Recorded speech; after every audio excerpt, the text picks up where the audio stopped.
ہاں، یہ بھائی نے بڑا اچھا سوال پوچھا ہے کہ جمعے کا خطبہ اور عید کا خطبہ اگر اردو میں ہو جائے تو اس سے بہت فائدہ ہوگا. یقیناً فائدہ ہوگا، لیکن یہ کام ہم جب کرتے جب یہ صحابہ سے ثابت ہوتا. ایک میں اپنی بات کمپلیٹ کر لوں، کیونکہ ہم اپنی طرف سے چینجنگ نہیں کر سکتے.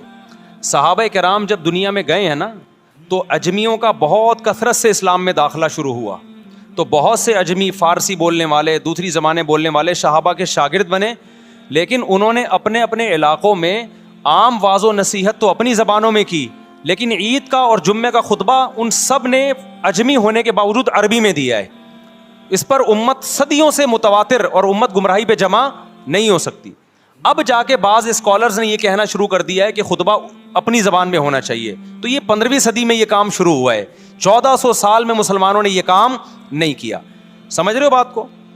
تو اس لیے چونکہ یہ اجماع امت سے ثابت ہے، صحابہ تابعین، اسلام آج کا تھوڑی ہے بھائی. صحابہ تابعین کے دور میں اجمیوں میں محمد بن قاسم نے ہندوستان فتح کیا تھا نا، یہ سندھ فتح کیا ہے.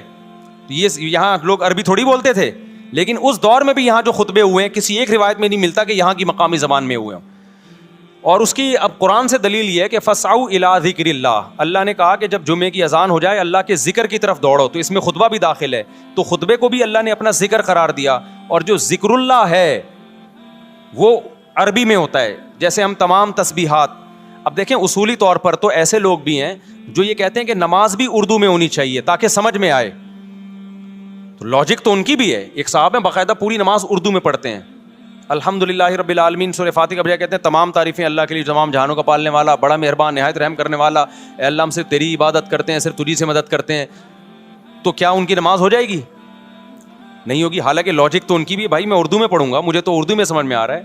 لیکن ہم کیا کہتے ہیں بھائی قرآن پڑھنا واجب ہے نماز میں، اور قرآن کس میں ہے؟ عربی میں. تسبیحات واجب ہیں، تو جو سنت ہیں وہ کس میں ہیں؟ آپ سبحان ربی العظیم میں اگر آپ یوں کہہ دو کہ میرا رب جو ہر عیب سے پاک ہے، وہ بہت جو عظمت والا ہے وہ ہر عیب سے پاک ہے، تو زیادہ دل لگے گا. لیکن یہ تمام چیزیں جو ہیں جو اسلام نے اسپیسیفک ذکر ہمیں بتایا ہے وہ عربی میں ہے.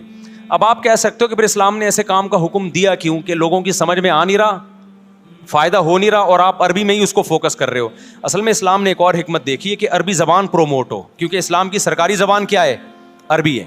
آج بھی آپ دیکھیں کسی بھی کنٹری میں سرکاری ڈاکومنٹس اس کی مقامی زبان میں ہوتے ہیں، حالانکہ وہ پبلک کو سمجھ میں نہیں آ رہے ہوتے بہت دفعہ. لیکن وہ کنٹری چاہتا ہے کہ بھائی ہماری زبان کو بھی تو ہو نا. جرمنی میں آپ جاؤ گے، آپ کو جرمن نہیں آتی، لیکن وہ چاہیں گے کہ آپ جرمنی زبان سیکھو تاکہ ان کی زبان ترقی کرے. تو اسلام نے یہ جو ذکر رکھا ہے، ذکر یہ عربی میں ہی رکھا ہے تاکہ عربی زبان کی بھی حفاظت ہو.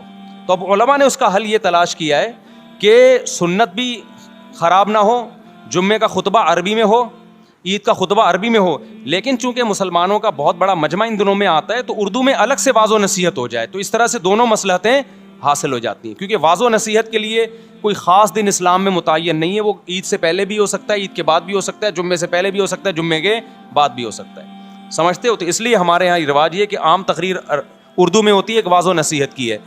جو خطبہ ہے اسپیسیفک وہ عربی میں ہی ہوتا ہے. یہ مزہ ہے اس کی. کیا بول رہا بھائی؟ بس ترجمہ بعد میں کر لیں اس کا.